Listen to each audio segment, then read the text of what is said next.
Chris, 2-0 defeat at Leicester tonight. Your thoughts on your team's performance, first of all? Poor.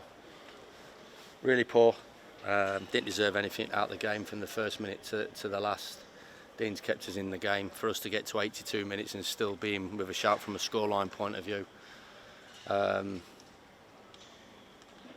is quite incredible as far as I'm concerned.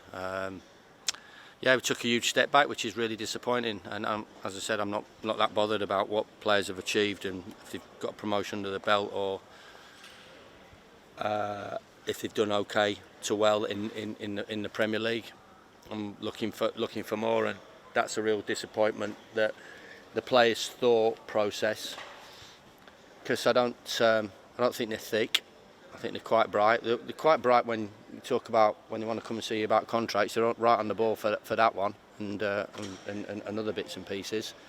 And when they need days off and when they don't need days off. So they're quite bright footballers, but they wanted to do their own thing tonight. They wanted to play individually. They wanted to. For me, it looked as if they just seemed to want to do just the minimum, and we certainly can't do that as a football club.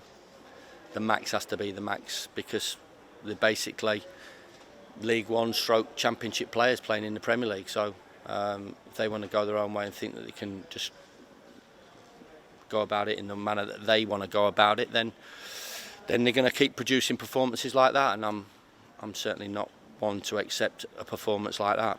What didn't they do tonight then that you wanted them to do? The basics of football is that you have to be aggressive, competitive, which we weren't. Took us to the 92nd minute to make a tackle, to play with thought, to take care, to play in the team shape, to play as a group and not be individual. To be technically good. There's a load of things that you need, but you always need the first thing before the second bit, and we didn't show any of that. We outfought and outthought Chelsea on Saturday, and we got outfought and outthought tonight, and we were on the opposite end of it. So that's what happens, and. Yeah, it's quite a difficult one to take. I'm quite upset and annoyed regarding what we've produced tonight. Their fight, which is pretty difficult to take in terms of the position that we're in. Their fight is looked a bigger one than our fight. And as I said, Frank said on Saturday all he could hear was Sheffield United voices. Tonight all I could hear was Leicester City voices. So.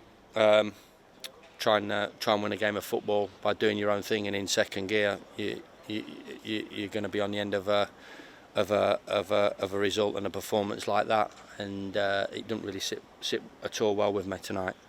And nobody can say you didn't try and affect the game yourself.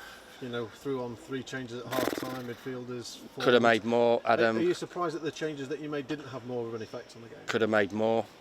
Could have made 10 changes. I don't think anybody comes out of that game. If you think, do you think anybody comes out of that game with any sort of credit apart from the goalkeeper? I don't think anybody affected the game. The skipper gave us a bit of a spark.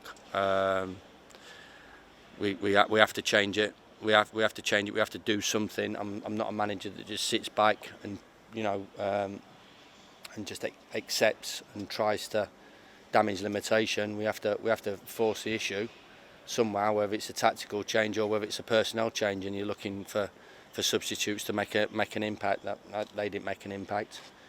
They didn't make an impact. The starting 10 never made an impact, and the finishing 10 were the same. And individual errors just crept through the game. Some of the decision making that we made was incredible. I've got centre half stepping out, and we made it pretty comfortable for the opposition. And as I said, I thought they're every part of the game that you need to be good at to win a game, they were miles better than what we were. That said, given the nature of the last few performances, I'm not really bothered about last. Honestly, I don't. But Do you know what? Honestly, you can't really talk about I don't want to talk. Why do you want to talk about Chelsea and Tottenham and Wolves and Arsenal when we've, let's address what's happened today. Let's just talk about this performance today. I don't give a flying something about the performance, about results or wet points or what happened past. I'm just not that type of manager. I'm an here and now manager. I'm an here and now manager who's watched my team completely underperform. So that's my emotions, and I'm not gonna sugarcoat it. I'm not gonna go, well done lads, because you were great last week and you were great on Saturday against Chelsea. It's bullshit. It's not. I'm not bothered about what's happened. I'm here and now. What's happened tonight? Where's my performances? Where's my men? Where's my leaders? Where are my people going to take the game by the scruff of the neck? We've got Leicester City, 3 games to go. Big game. Big game.